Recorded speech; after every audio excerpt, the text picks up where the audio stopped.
Well, here in the United States, I think there's been some relief that the president finally went to a war zone and visited some of the troops that are serving overseas. But this takes place in the middle of a storm over his decision to withdraw from Syria, also the government shutdown.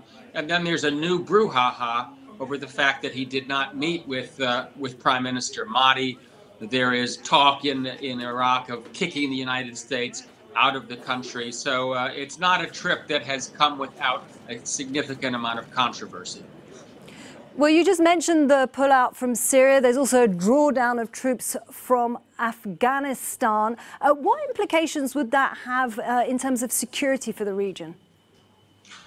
Well, it's clear that President Trump is finally delivering on his isolationist pledges as a candidate. He's already said we're getting out of Syria.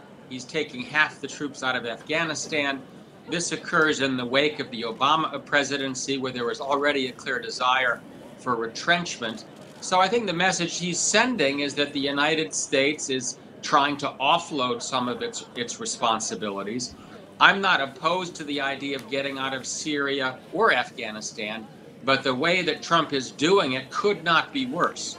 There is no preparation, there is no discussion with allies, there is no warning to Syria, to Russia, to Iraq. And so in this sense, it's really quite damaging to the U.S. simply because there's no strategy associated with his gut-level decisions. Well, following up from that then, so where does that leave Donald Trump or the U.S.'s European allies? Well, I think it leaves them holding the bag. That's why we now have in Europe a discussion about what's called strategic autonomy, that is getting the EU to assume more responsibility for its own defense.